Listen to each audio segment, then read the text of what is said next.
आशीष दीन्हि राम प्रिय जाना, होहु तात बल सील निधाना। अजर अमर गुण निधि सुत होहु, करहु बहुत रघुनायक छोहु। बजरंगबली कलयुग के देवता हैं। श्री राम और माता जानकी ने हनुमान जी को अमरता का वरदान अपने भक्तों की रक्षा करने के लिए ही दिया था। इसीलिए जब भी कोई भक्त कष्ट में होता है तो संकट मोचन उसके सारे कष्ट हर लेते हैं। नमस्कार, मैं हूं अभिजीत और आज शब्द सांची की टीम पहुंची है विश्व प्रसिद्ध चिरौलानाथ स्वामी हनुमान मंदिर में। कहा जाता है कि जब किसी भक्त को कहीं भी उसके कष्टों से मुक्ति नहीं मिलती है तो वो चिरौलानाथ स्वामी की ही शरण में जाता है। चिरौलानाथ मंदिर से पूरब दिशा की ओर दो और हनुमान मंदिर हैं। इन दोनों मंदिरों का इस मंदिर से काफी गहरा नाता है। हम एक एक करके आपको तीनों मंदिरों के दर्शन कराएंगे, वहां के इतिहास से रूबरू कराएंगे। लेकिन इससे पहले चिरौलानाथ स्वामी के दर्शन कर लेते हैं और इस मंदिर के इतिहास को जानते हैं, यहाँ के पुजारी से मिलते हैं।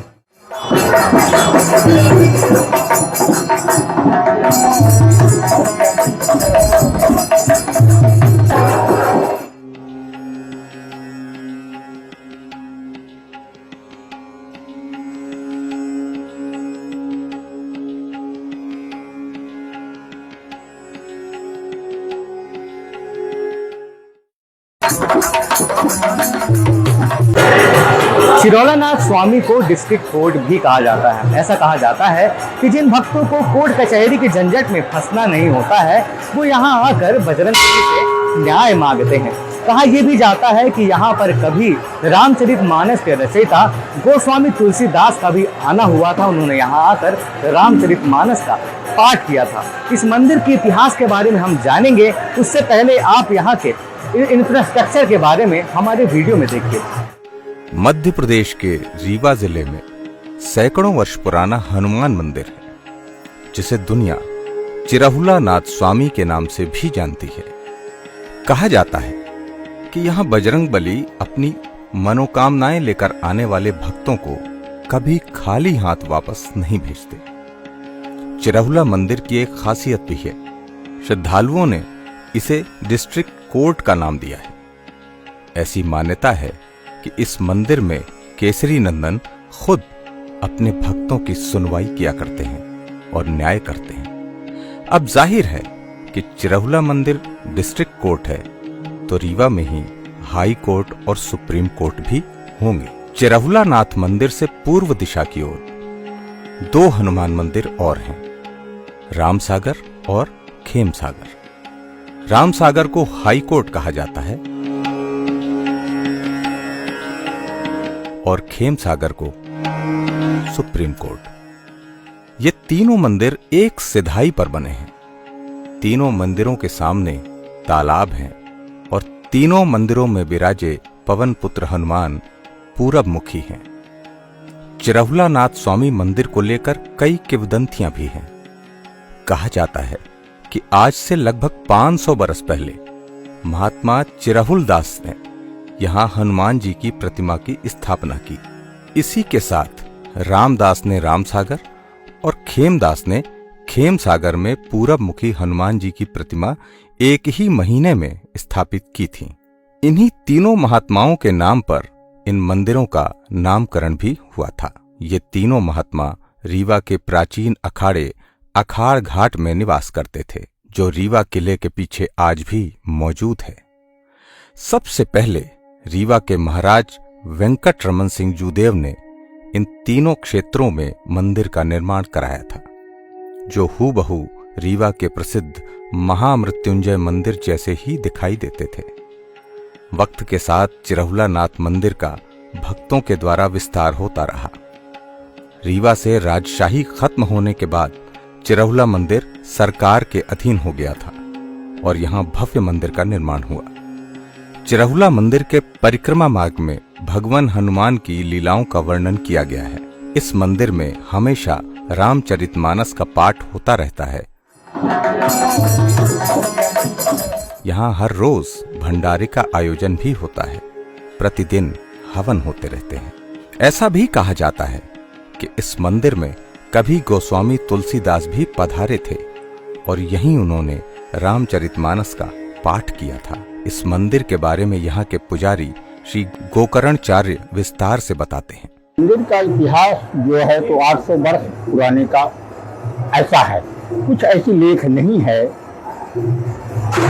कि कोई तिथि निश्चित हो। 800 वर्ष पुराना के पुरातत्व के द्वारा अनुमानित किया जाता है। इसकी विशेषताएं पहले से ही चली जा रही है। थोड़ी भव्यता धीरे धीरे भगवान के जब प्रादुर्भाव होता है तो अवश्य आती है। तो ये 4 युग के मालिक हैं।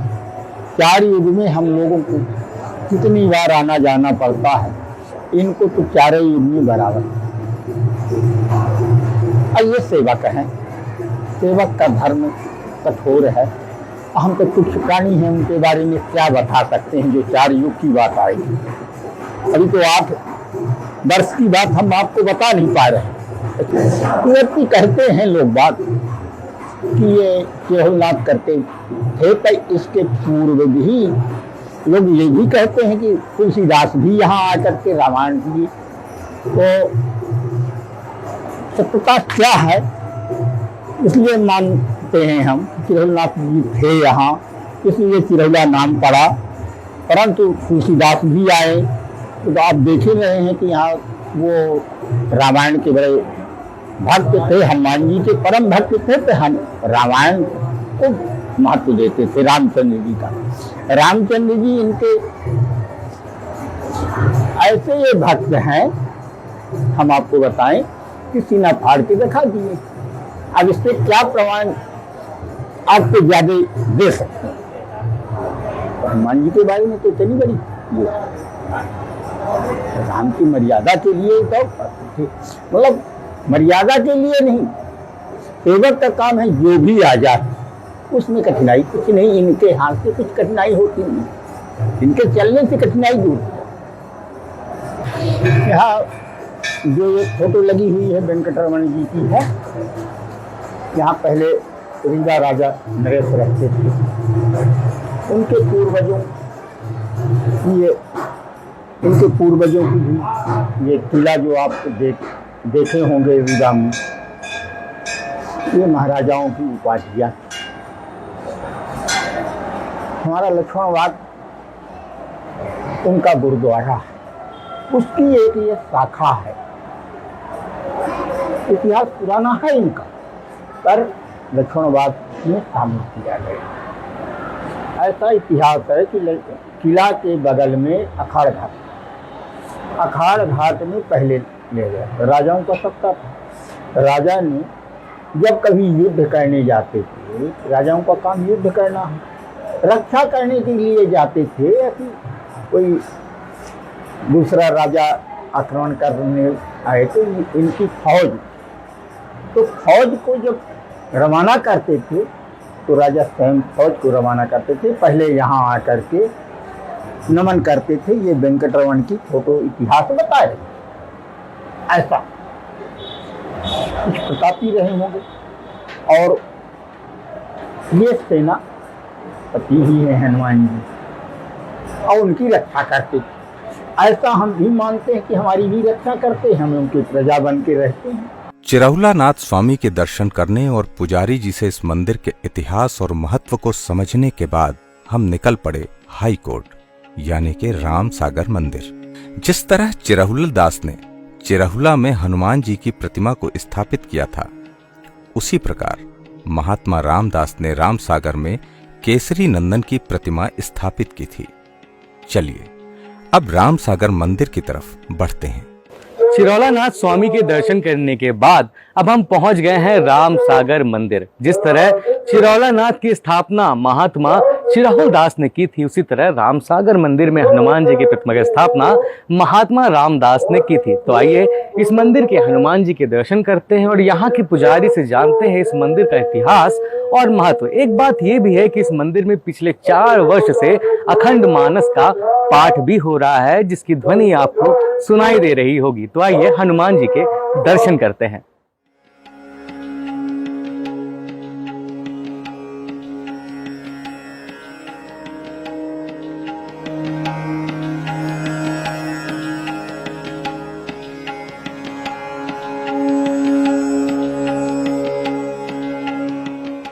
ऐसा कहा जाता है कि जिनकी सुनवाई चिरहुला मंदिर में नहीं हो पाती, उनका समाधान रामसागर मंदिर के हनुमान जी करते हैं। इस मंदिर के ठीक बगल में एक विशाल तालाब है। ये मंदिर शहर से थोड़ा सा दूर है, इसीलिए यहां आने वाले भक्तों की संख्या भी कम है। ये मंदिर अभी भी अपने मूल स्वरूप में है, क्योंकि इस मंदिर का रखरखाव सरकार के अधीन नहीं, बल्कि रामदास के शिष्य रहे सूरजदीन प्रसाद और उनके वंशजों ने किया है। मंदिर के पुजारी अरुण प्रसाद तिवारी बताते हैं कि उनके परदादा महात्मा रामदास के शिष्य थे। उनके बाद उनके पुत्र गंगा प्रसाद ने हनुमान जी की सेवा की और उसके बाद पुजारी जी के पिता अयोध्या प्रसाद, और अब वे महाबली की सेवा कर रहे हैं। हमने रामसागर मंदिर के पुजारी से इस मंदिर के महत्व को भी जाना। इसमें जो है 3 महात्मा जी थे, चिरहुल दास, रामदास और खेमदास। तीनों ने अपने अपने नाम से मूर्तियों की स्थापना कराई थी। चिरहुल दास चिरहुला, रामदास जी रामसागर और खेमदास जी खेमसागर। ये 350 साल पहले की बात। उस समय जंगल था, कुछ नहीं था, जंगलों में मूर्ति की स्थापना करा दिए थे। फिर वो महात्मा लोग गत हो गए। उनका स्थान था रीवा में अखाड़ घाट, वहाँ ये तीनों महात्मा लोग रहते थे। और ये यहाँ की जो ज़मीनें थी जहाँ मूर्ति स्थापना है, इन महात्माओं की थी। वहीं पर तीनों ने अपने अपने नाम से मूर्ति स्थापना किया था। फिर समय बढ़ता गया धीरे धीरे, तो उनके जो शिष्य लोग हैं फिर उन मूर्तियों में मंदिर की स्थापना, उद्धार करना शुरू किया। मंदिर बनवाया, तालाब बनवाया, घाट, परिक्रमा, आंगन, सब कुछ बनवाया। अब ये मतलब ये बनते 50 वर्ष और लग गया। अब चिरहुला आती में क्या है कि सिटी से थोड़ा सा पास है, तो वहाँ ज़्यादा भीड़ होती है और इसलिए वहाँ का नाम जिला कोट दिया गया। उससे 1 किलोमीटर दूर रामसागर मंदिर है, उनको हाई कोर्ट का दर्जा दिया गया। कम लोग पहुँचते थे। उनसे भी 1 किलोमीटर दूर खेमसागर मंदिर है, उनको सुप्रीम कोर्ट का दर्जा दिया गया। और इसमें जिनकी जैसी भावना होती है वैसा उनको सबको फल मिलता है। बहुत ऐसे लोग जैसे मानता रखते हैं, नारियल रखते हैं धर्म के रूप में कि हमारा ये काम पूरा हो जाए, तो जल्द से जल्द पूरा होता है। उनकी मनोकामनाएं पूरी होती हैं। जैसी उनकी श्रद्धा की भावना रहती है उसी अनुसार काम पूरा होता है। महात्माओं को बड़ी बड़ी सिद्धियां प्राप्त थी। गुदड़ी महाराज जो थे वो वहीं रहते थे और ये जल में चल देते थे खड़ाऊं पहन के, ऐसे नदी में। ऐसी ऐसी सिद्धियां प्राप्त थी इन महात्माओं को। और वो अखाड़ घाट बिछिया से लेके खेम सागर तक की एरिया जो जमीनें हैं इन महात्माओं की थी किसी समय में। रामसागर मंदिर यानी कि हाई कोर्ट दरबार में हनुमान जी के दर्शन करने के बाद अब हम निकल रहे हैं तीसरे मंदिर की तरफ, यानी कि खेमसागर मंदिर की तरफ। ऐसा कहा जाता है कि खेमसागर मंदिर में जो हनुमान जी की प्रतिमा है वो चिरौला नाथ स्वामी और रामसागर के हनुमान मंदिर से ज़्यादा विशाल है। तो आइए अब खेमसागर मंदिर की तरफ बढ़ते हैं और वहाँ के पुजारी से मुलाकात करते हैं और मंदिर के इतिहास और महत्व के बारे में आपको बताते हैं। तो आइए चलते हैं। रामसागर मंदिर से हम खेमसागर की तरफ बढ़े, जो रीवा के लोही गांव में स्थापित है। चिरहुला से 5 किलोमीटर दूर बने इस मंदिर का पहुंच मार्ग थोड़ी तकलीफ जरूर देता है, लेकिन मंदिर पहुंचने के बाद बड़ी शांति भी मिलती है। चिरहुला और रामसागर की तरह यहाँ भी एक विशाल तालाब है जिसके गहरीकरण का काम चल रहा है। अब हम पहुंच गए हैं खेमसागर मंदिर यानी कि सुप्रीम कोर्ट दरबार। इस मंदिर की खासियत ये है कि ये आज भी अपने मूल स्वरूप में है, यानी कि इसे जिस तरह बनाया गया था ये वैसा का वैसा आज भी है। और एक विशेषता ये भी है कि इस मंदिर के जो पुजारी हैं वो महंत खेमदास के वंशज है। तो आइए पुजारी जी से बातें करते हैं, और लेकिन उससे पहले हनुमान जी के दर्शन करते हैं।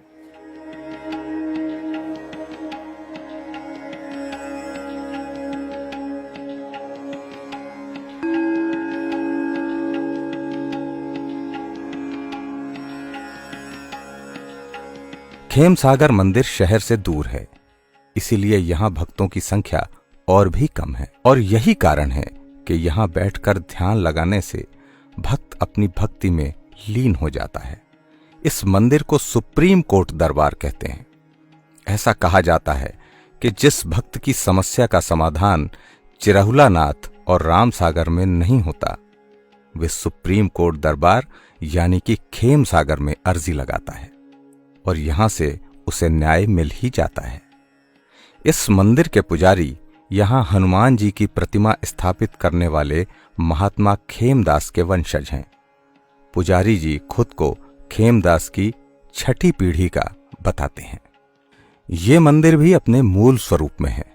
हमने जब इस मंदिर के स्तंभों को देखा तो समझ आया कि ये हूबहू रीवा किला परिसर में मौजूद महामृत्युंजय मंदिर की तरह ही है, जिनमें द्वारपालों की प्रतिमाएं हैं। प्राचीन तकनीक से बने इस मंदिर में बैठकर ध्यान करने से एक सकारात्मक ऊर्जा का आभास होता है। इसका कारण यही है कि इसके मूल स्वरूप में कोई बदलाव नहीं किया गया। आइए इस मंदिर के बारे में पुजारी रामदास शुक्ला से जानते हैं। खेमसागर मंदिर यहाँ के प्रथम संत खेमदास बाबा थे, हमारे ही पूर्वज थे। और जिन पूर्वजों के बाद से आज तक अंत पर्यंत चला आ रहा है। खेमदास बाबा थे, उसके फिर पहले और ये 3 मंदिर एक साथ के मतलब अपना है। चिरहुला दास, जिनके प्रथम संत चिरहुल दास बाबा थे, जिनके नाम से चिरहुला जाना जा रहा है। उसके बाद रामसागर मंदिर, इनके प्रथम संत रामदास बाबा थे, जिनको रामसागर मंदिर के नाम से जाना जाता है। और ये जो लोही खेम सागर है, यहाँ के प्रथम संत खेमदास बाबा थे, इसलिए लोही खेम सागर मंदिर के नाम से जाना जाता है। ये 3 मंदिर एक साथ की स्थापना है, एक ही डिजाइन का, एक ही नमूने का बने हुए। चिरहुला का भी द्वार पूर्व मुख की ओर, उसमें तालाब लगा हुआ। रामसागर का भी द्वार पूर्व मुख की ओर, उसमें भी तालाब लगा हुआ।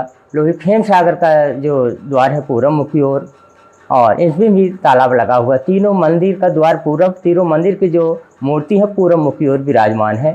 तीनों की मंदिर की मूर्ति सेम दूरी पर है, और इधर से देखा जाए तो तीनों एक सिधाई पे विराजमान है। तीनों मंदिर, वो चिरहुला जो है शहर के अंदर है, सभी भक्त लोग उमड़ते हैं, सभी की श्रद्धाएं भगवान पूर्ण करते हैं। अधिक से अधिक भक्त लोग चिरहुला में जाते हैं, तो इसीलिए उसको जिला न्यायालय के नाम से वो कहा जाता है।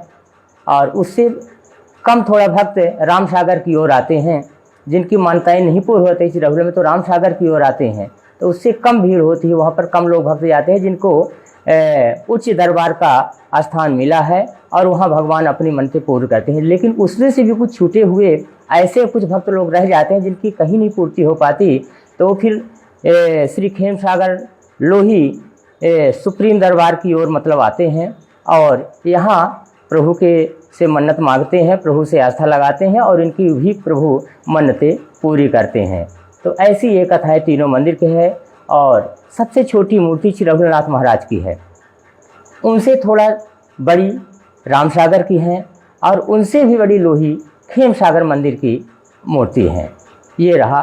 और आज हमारे पूर्वज जो खेमदास बाबा थे, उनके बाद फिर पारसनाथ बाबा जी हमारे थे, फिर उसके बाद पिताजी हमारे दामोदर दास जी थे, और आज हम पंडित रामदास शुक्ला हम इनकी सेवा में लगे हुए हैं। जिस ढंग से किला महामृत्युंजय रीवा का जो बनावट मंदिर बनी है, उसी ढंग का ही ये तीनों मंदिर बने हुए थे। चिरहुला भी इसी द्वार, इसी खंभे टाइप के बने, इसी डिजाइन, इसी नमूने का बना था। रामसागर भी इसी नमूने का बना था, और लोही खेम सागर भी इसी नमूने का बना हुआ है। ये चिरहुला अभी मुश्किल से 25-30 साल के आसपास के लगभग उसको नए ढंग से बना दिया गया है। पुरानी जो मतलब पहचाने थी वो मतलब लुप्त हो गई है, और लेकिन पहले जो है इसी ढंग का बना हुआ था, इसी द्वारपाल मतलब खंभे टाइप के बने हुए। तो चिरहुला लुप्त हो गया, नए डिजाइन नए ढंग से बन गया है। रामसागर भी कुछ पुराना यथावत बना है, लेकिन यहाँ लोही खेम सागर जो बना है, आप सेम देखिए कि महामृत्युंजय किला के नमूने के ढंग का बना हुआ है। ये है ऐसा पूरा ये सूर्यमुखी सूर्य भगवान का दर्शन, ताकि जब जैसे सूर्य उगे तो प्रथम इनके चरण में ही सूर्य का मतलब ये जाए, ये इनके मुख्य गुरुजी हैं। और इनका ये ध्यान है कि जैसे दर्शन हो तो दर्शन सूर्य भगवान का, बजरंगबली का सर्वप्रथम मिले।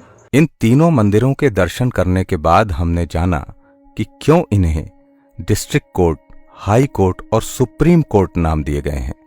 क्योंकि तीनों मंदिरों में विराजे बजरंगबली आकार में क्रमशः एक दूसरे से बड़े हैं, इसीलिए तीनों को एक दूसरे का बड़ा भाई भी कहा जाता है। लेकिन बजरंगबली तो एक ही हैं, चाहे चिरहुला में हो या खेमसागर में, चाहे घर में हो या भक्त के स्मरण में। बजरंगबली अपने भक्तों से भेद नहीं करते, लेकिन भक्तों ने अपनी श्रद्धा से उन्हें अलग अलग स्थान और अलग अलग नाम जरूर दिए हैं।